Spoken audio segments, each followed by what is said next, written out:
what's going on, everybody? Welcome to another episode of the Battlefield Project podcast. I'm your host, Matthew Rhoda, and we are the podcast where people who understand that life is a battle and only the strong will thrive.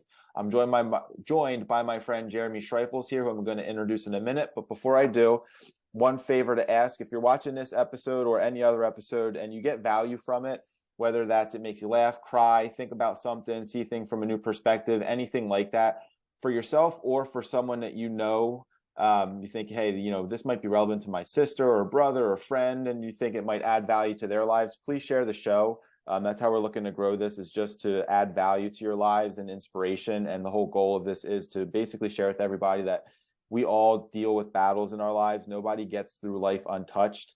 The difference between people who are successful and happy are those people fight their way through those battles and get stronger because of them, and then they live better on the other side of those battles. So that's my goal, is to bring on guests here who are happy to share and be transparent about some of the battles that they've experienced in their life and how and why they fought their way through those battles. So without further ado, I've got my buddy Jeremy here. Jeremy is an international producer, songwriter, touring drummer, best-selling author of the book Road to 99, speaker and executive coach, and has been bringing music to broad audiences for more than 2 decades. His focus across all of these art forms is an emotional connection, bridging lyric, rhythm, and melody to best serve the vision of both his own creations and those of the artists he works with. As an educator, Jeremy is an active member of the Vic Firth education team as a private drum teacher and marching percussion specialist. He has worked with high school marching bands, indoor drum lines, and percussion ensembles, as well as teaching privately. His educational background has created further opportunities for public speaking and teaching outside of the realm of percussion. With a broad interest in composition, humanity, and connecting human beings through the power of song, Jeremy dedicates himself to each and every project he's involved with, taking pride in combining, I'm going to pronounce this wrong, orchestral, that right? Orchestral. I knew I was going to screw that up. Finesse and an ear for modern music and technical studio knowledge. Jeremy is an avid coffee lover, dedicated father and husband, and lives with his family in the greater Minneapolis area. Jeremy, thanks for being on the show, man. Appreciate having you here. Hey, thanks, Matt. I'm super excited to be here. As we talked about right before we went on, it's a great day. So just here to enjoy it.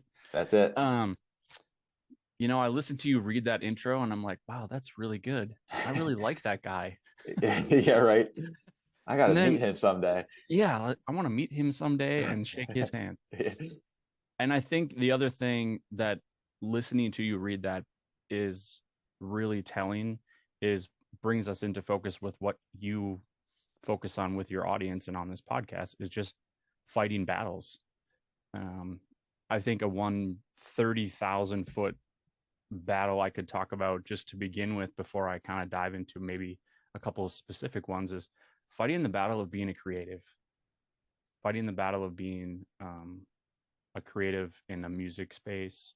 And what that really means is it means fighting daily battles. It doesn't mean just fighting one specific thing. And something that I really took to heart in the last, for sure, let's call it the last decade in a full-time space, when I kind of really sold into the personal development space, is like seeing that you have to fight those battles every day, especially in a creative space. Because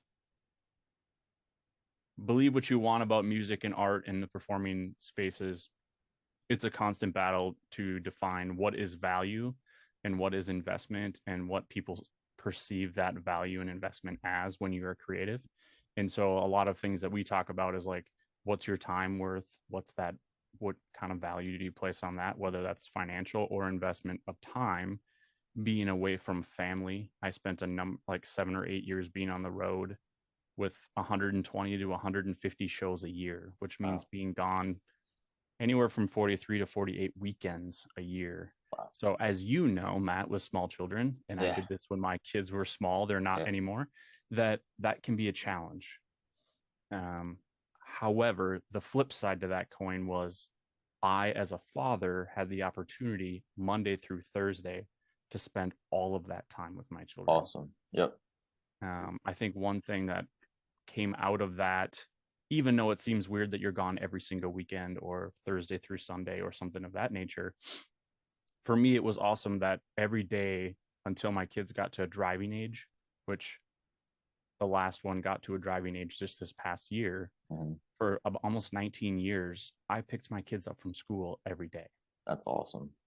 And so, you know, the power that that connection piece has as a dad, and as your children grow and get into that school space. I know, because I know who you are as a person and as a father, that you too are going to just dive into that time and effort and energy and space because it's so important. I think one battle we fight as dads is the time that we don't take with our children, because it's the time when they're small that's so important. It's so important, and it seems like it's not. But on the other side of that, my daughter is 19. She's been living on her own for 2 years. She's thriving. She works full time. She's an excellent human being and wonderful young adult. Awesome. And so I know, and we know, especially from research and just spending that time, that's taking that time and back then made that difference and made that impact. So some people are like, oh, you had to pick them up every day. I still got to pick them up. I got to. Nobody else did, right? Everybody's like, they pick them up after daycare at 5:00. No, I was ready, waiting for them to come out of that school and pick them up every day. And so what a joy and honor that was. So I had those opportunities, and I'm very grateful for them. They didn't always, of course, start out that way. I would say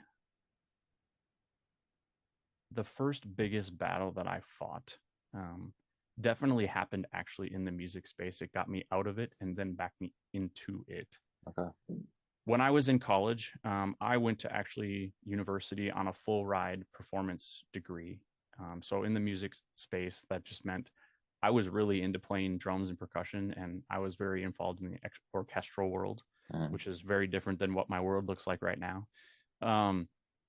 But during that time, I practiced a lot, probably 6 to 8 hours every day. So similar to a bodybuilder or someone that's in the fitness space, like you just have to constantly be building that muscle, building those things, showing up for yourself. It's the same thing. And so I was practicing a lot. Well, my second year of college, I found out that I had 2 tears on the left side, one on the top of my left wrist and one on the outside tendon of my left wrist. Which as a percussionist is extremely detrimental to your ability to execute those tasks.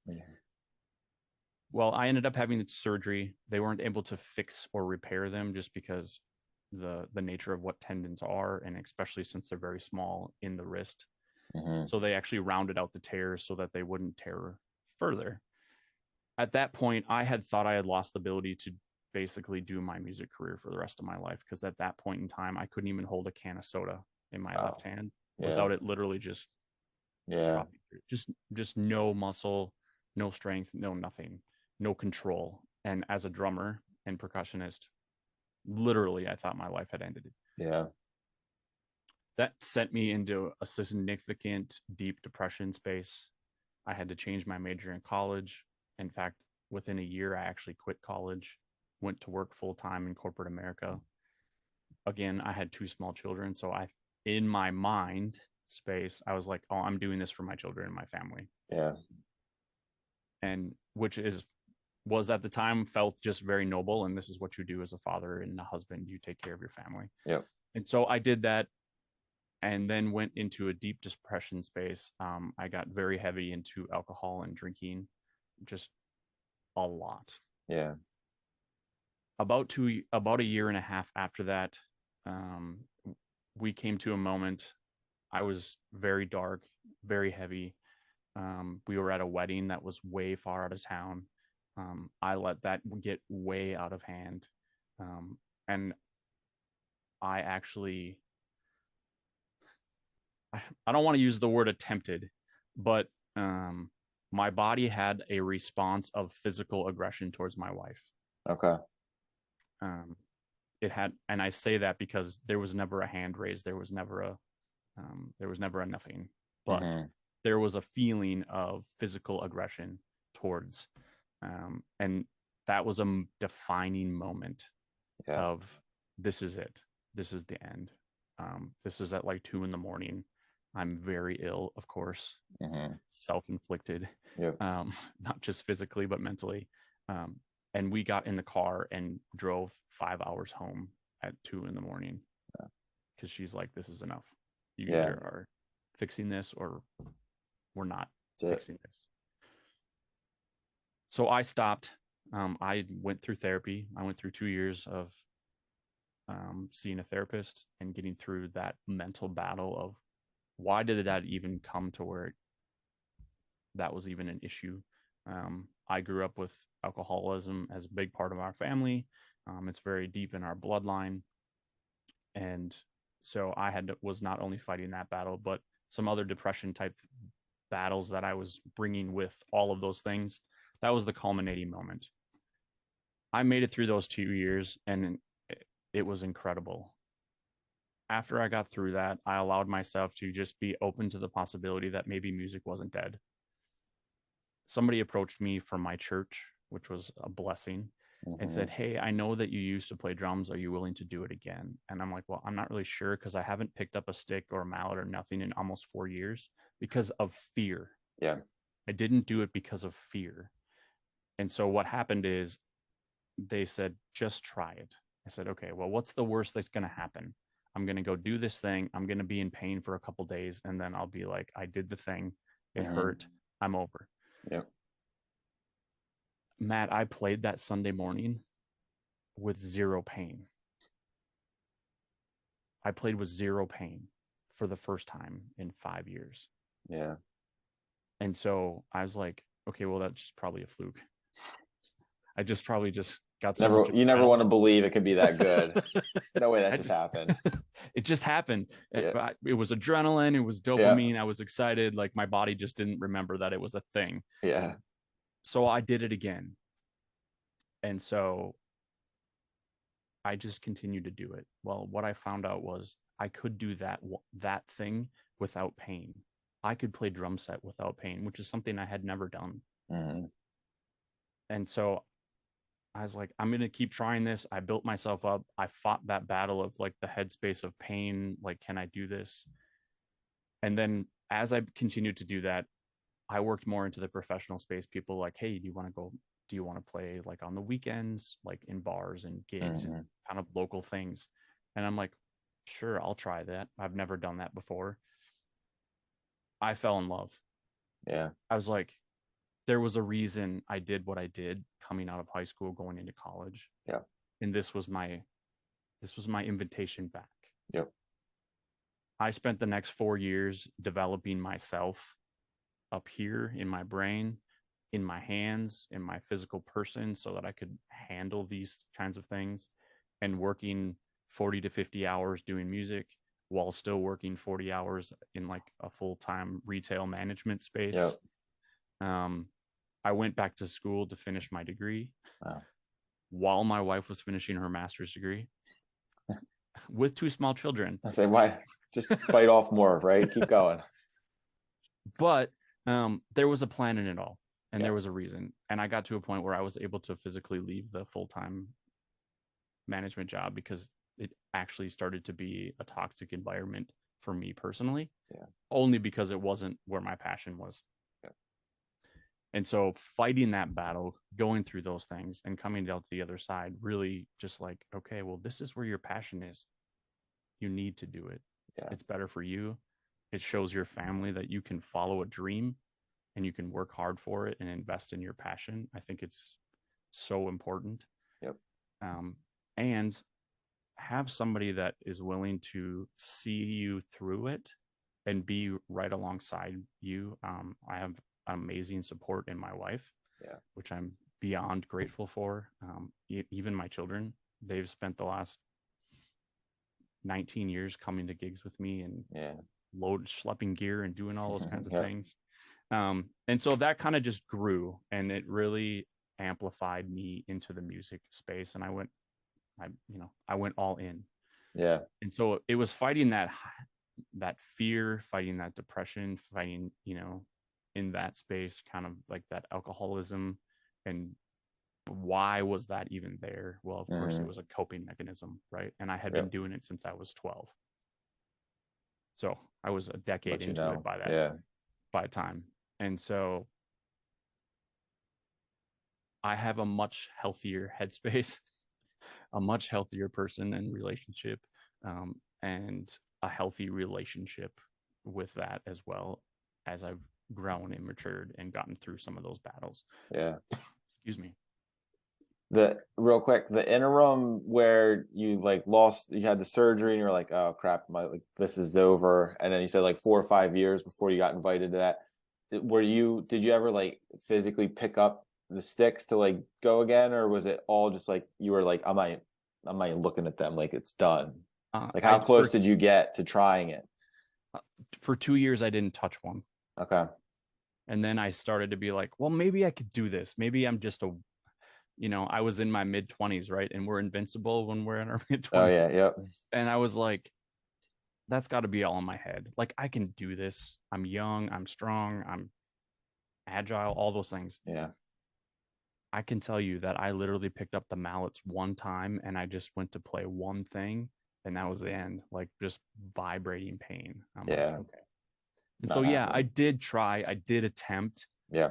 Um, and every time it was so much pain. So, like, those fear and pain receptors in my brain were just like, just walk away, Stop. Yeah. just stop. That And makes the story even more amazing then, because if it's like if it was just fear and you never touched them, and it was like all along you could have done it and you could have done it without that pain, it's Mhm. like that's impressive that eventually you got to the point where you did it. But Right. it's even more impressive and like kind of miraculous in some ways that like you did try and like but you still felt that pain and you're like I can't do it. And then all of a sudden an invitation comes to play at church and then like you're banging them out and it's like holy crap, like I'm doing this without pain now. Like Right. why were you able to do that without pain, but you picked them up and did one thing, previously and there was so much pain, like that's that great unknown that you can never really put your finger on, but it's like okay, like everything's happening for a reason. Right. And as I grew, like, in that space and performing and playing more and, exerting that energy and, doing those, technically drumming is not great for our bodies Mm-hmm. because it's impact. I got to a point where it did start to, the muscle started to like get sore and painful. And so I actually found a teacher who broke everything down for me. I Mm-hmm. spent 3 years doing online actually lessons, and he transformed my playing.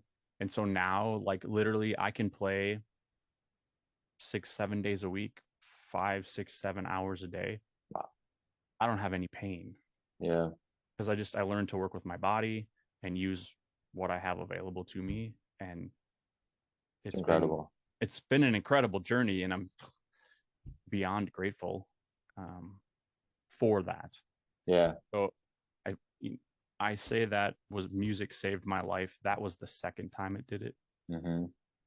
The first time I did it was when I was 16. Like every 16-year-old, I was driving my parents' Chrysler New Yorker, Fifth Avenue, limited edition, leather seats, Yeah. tricked out tape deck. If people remember the trip. I say if you're old enough to know what a tape deck is, yeah. Yes, back, yeah. And um, one summer afternoon, I attempted to take my life Okay.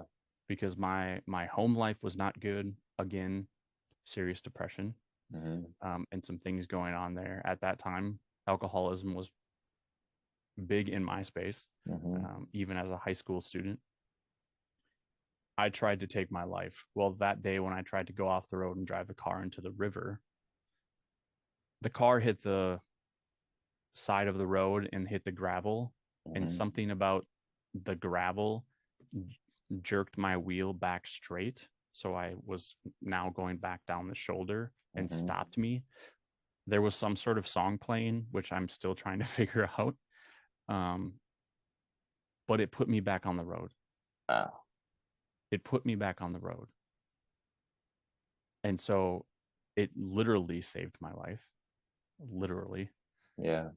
from a physical and being here ever again, right? Yeah. From an existence standpoint. And so I have been using music to change my mind and change my brain and change my attitude and change my surroundings intentionally since then. Yeah. Hence why I went head and over heels into music, into the performance space, Yeah. wanting to do that going into college, right? So all those things started to snowball. Yeah. So I feel like even knowing what happened at 16 when it saved my life, I think that when I had that surgery and couldn't play anymore, it actually made that significantly more impactful and hurtful to me. Yeah. Right. It's like, I've been given this gift, like, thank you, universe and God. And then it's like, and now it's taken away again. Thanks, universe and God. Like, that was my exact thought process. Yeah, that makes total sense. But I think the impact comes from knowing that second part first. Yeah, absolutely. That's awesome. I love hearing stories of people that like something, whether it's someone, something. For you, music, so I'll call it a thing, like, is that guiding force in your life, and like, for lack of a better way to put it, like, saved your life. Like that, to me, that's so, it's like, it's so powerful, because it could be music, it could be a sport, it could be a relationship with one person, it could be the Bible, it could, like, there's so many opportunities for you to find something in life that gives you that purpose and reason. But so many people miss it because they're blind to the fact that that power could come from somewhere else, and they won't give it that power. Like, for you to be like, I acknowledge that, like, music is a driving force for my life, and then to not even just recognize that, but like to nurture it and like water it and nurture it and want to watch it thrive more and more, is an incredible thing to see. Yeah, and I think everybody has that person, that place, that thing, that relationship, that connection to something. So please find it. Yeah. It will change your life.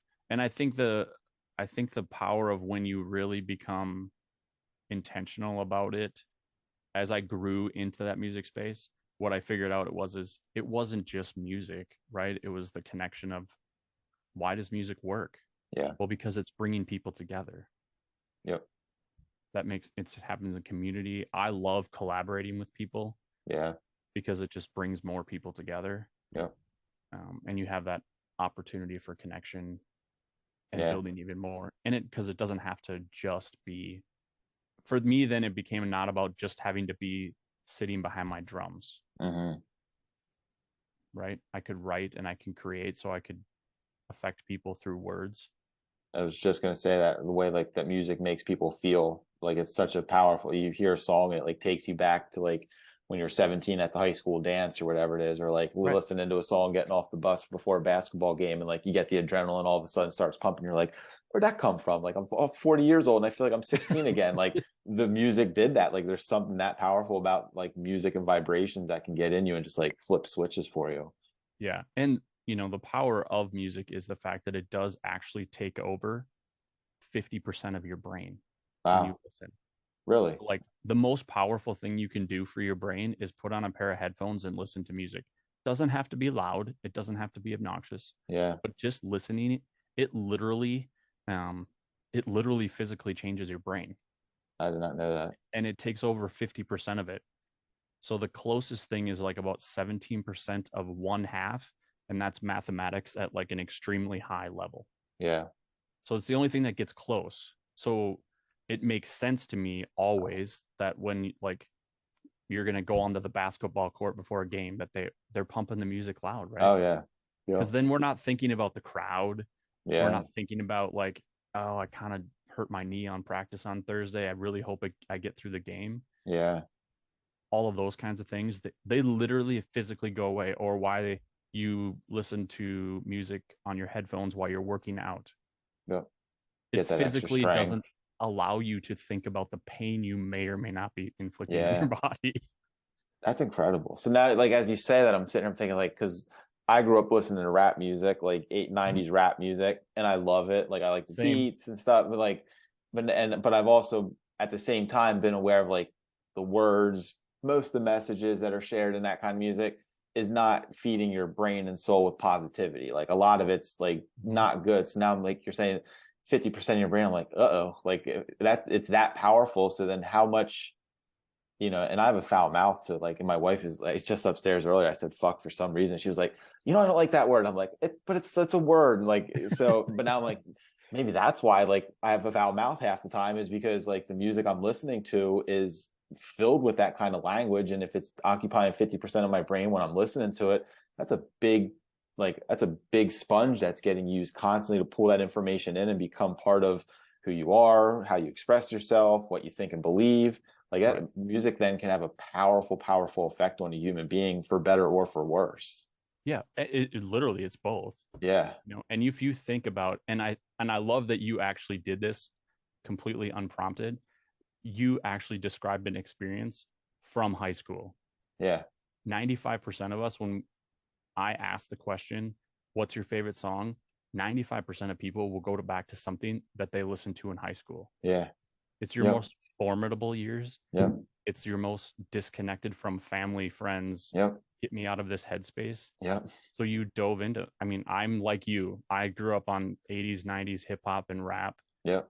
I physically didn't actually listen to the words because I can't remember most of those Yeah. songs. Yeah. Yeah. But I know all the beats and how they made Yeah. me feel. Yep. But I can go back and listen to other songs that I did listen to lyrics. I can sing all of them from the 90s, but ask me something that came out 6 months ago, No way. not a Same. clue. Same. Not a clue. Yeah. And then So, it also goes like now I'm even further. I'm like, I've had friends, they're like, yeah, when I go for long runs, like I just play like Beethoven and like there's like symphonies and like how, like, and I just disconnect. And I'm like, now I'm like, okay, like, cause you're feeding your brain like good vibrations. Like, so of course you feel good physically, and you, yeah, like physically you're feeling good. So like the physical pain of running 30, 50 miles dissipates because your brain is overriding that, the physical pain in your body, and is enjoying the vibrations that it's absorbing through the music itself. right. Holy crap, man. This is like my I always jump on these calls and like I wonder if I'm gonna learn anything today, or it's just gonna be like cool to listen to someone share. Like now I'm like questioning all my decisions when it comes to like what I'm gonna listen to on my podcast and like my music when I'm working out and going for runs, because I've never ever ever heard that it has that much impact on your brain. Like obviously, like you watch TV, you listen to music, blah blah blah, read books. It's content in, like output, depends Right. on content in. That's always made sense to me, but not to the extent of that large of a percentage. How it can impact your brain, like that's a powerful percentage. Yeah. And if you like are a high performing musician, doesn't matter what it is, whether you play in an orchestra or me, like when I play behind my drums, Hmm. it's higher. I believe that. It's like 60 to 70%. Literally, when people ask me, like, how was your show? Like, did it go really good? I'm like, I have no idea. Yeah, I was in it. I physically don't know. Like, Yeah. couldn't tell you any. Like, sometimes I'm not even kidding you, Matt. Sometimes I video just to know what happens. Yeah, I believe it. Because, like, if it's really good, like, of course, if something happens or goes awry, Yeah. then you remember, right? But you're Yep. not remembering the music, you're remembering the problem. Yeah. But if everything is in flow and everybody's just moving forward and having fun, You're I so can deep in that moment I that have you're no not. idea. Like, Yeah, so literally I've lost hours of my life because that I don't know. that's incredible. But it's a good thing Yeah. because it means you did it right. I was gonna say you're like beyond just present in the moment. You're like present in the moment, but like transcending the moment at the same time, which is Yeah. So it incredible. makes me wonder about things like what you do because like I know you like do long runs and Hmm. kind of these like endurance kind of things. What would it be like if you were intentional about what you put in? Yeah. Would it impact your performance? And would it impact like what happens after? Yeah. I Because like believe probably most because the way likely. you just said that, like I think about like somebody like David Goggins, who you know Oh yeah. Yep. his story well. He doesn't run with anything. He Yeah. runs dry. And Yep. so I'm like, for somebody that's so into mindset and so hardcore, wouldn't you Yeah. want? But he thinks that that's softening the mind. Yeah. I was gonna say he would call it soft. He'd be like, ah, Yeah, it's fucking and I'm like, soft. Like, well, you're right. It's probably is soft, but why wouldn't we want a mind hack to get us yeah. through 240 miles, Yeah. which is a lot? Exactly. Yeah. Running through the desert for 2 nights and nonstop and all that stuff. Yeah. Man, I think I'm gonna try, next time I go for a longer run, I'm gonna throw some like calming symphony music on and see, because when I'm out there, like I always say, it gets tiring physically, but it also gets very tiring mentally, because you're just in your own head. Like it's you and like your surroundings. So you're talking to yourself for that. And that initially it's an excited talk because, yeah, I get to be out here for 12 hours and this is going to be fun. And by the end of it, I'm going to feel so accomplished. And then halfway through the conversation, it's kind of like, ugh, like I'm kind of tired. Like, I don't know, what am I doing out here? And then, by mile 30 to 50, you're like, what the, like, why am I doing this to myself? My knees hurt, everything hurts. And like, I still got 17 miles. I still got 15 miles. This is another 6 hours. Like it beats you down mentally. I'd be curious to know, and I believe probably without even experiencing it, music can help you transcend that self-talk. So if you just get into the repetitive motion of step after step after step after step for 10 hours, that's a whole lot easier to get to the finish line than step after step, thought after thought, step after step, thought after thought, and doing that mental gymnastics, because your mind is just absorbing good energy and like it's helping physically heal your body through the same process. That's crazy. So do that experiment, but think about these three things. Yeah. If you choose to use like symphonic or orchestral music, don't have your run be the first time you experience it. Okay. Because your brain will get frustrated and mad and it will be worse than self-talk. Okay. So coach yourself into it a little bit. Experiment with what you already have. And I don't know you as a musician, but do you have decent rhythm? Like, could you clap to the beat? Yeah. Yep. Okay. So try running to the beat. Okay. That's what I do. I actually run to BPM-less. Okay. So like all the songs are at like 175 to 180 BPM. Okay. And then I just run to the beat. So then I don't have to, I'm never thinking about what's my pace. Yeah. Am I on time? I just know that if I'm running to the music, I'm on time. That's incredible. Yeah. If I run to this playlist, I'm going to run a 9.5 mile. If I run to this place, I'm going to run a 9-minute mile. Yeah. And then I just know, because then I don't have to think, well, what does my watch say? And then like the self-talk you do. Yep. And the third thing, play with the volume. Okay. If you find yourself doing more self-talk, turn the volume up. Okay. Once you feel like that's gone and you can focus on just being present, turn it back down a little bit. Find that, because you don't want actually loud music going into your ears all the time. It's not good for you. Yeah. You want to find a good balance, but the louder you make it, the more it takes away the self-talk. Yeah. That's incredible. I want to ask you real quick about the book, and this is just me like connecting a dot, and I'm curious if my intuition was right. The Road to 99, right? Mm-hmm. Does that have anything to do with the experience you had going off the road with music, bringing you back onto the road? It does not, actually. Okay. As soon as you showed that, I'm like, I wonder if that's the book connection. Okay, I'm wrong. My intuition was wrong this time. No, that's okay. It does have to do with music, obviously. Yeah. It was a COVID project with one of my writing partners of writing a journey of writing 99 songs. Okay. So I use the lens of a music producer and a songwriter and what it means to do all those things, to tell a story about personal development, about networking, about building a business. Awesome. And about being a creative. And so I use that lens. Now, most people and a lot of my community obviously are musicians. And so everybody thinks it's only for music people. Yeah. It's absolutely not. Yeah. I would say everything you just mentioned is not specific to music, personal development, building a business. Like that's life. That's not just music. Exactly. Yeah. And the audiobook just literally dropped. Well, today's Friday the 10th. I don't know when this. Yeah. They're like a month. So yeah, it'll way to put the date in there. Well done. A few days ago, the audiobook just dropped for the book. Okay. So. Awesome. Is it in your voice or? I narrated the whole thing and edited it and all of that. So very cool. The one thing I want to touch on here as we wrap up, because it was in the very beginning that you said, and it's a point that I love that you made, and I hope guests make it more often and the audience understands it like on a deep level, is you said the battles that you fight as a creative are daily. And I think I don't say that enough to introduce this podcast, but I want that point to be drilled home as often as possible. So thank you for making it.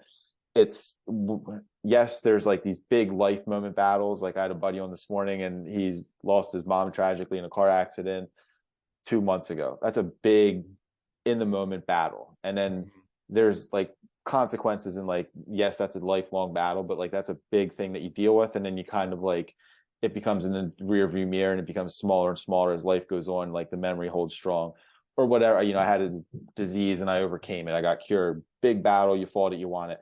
There's also battles that people fight, and most of us too, on a daily basis. It's over and over and over again.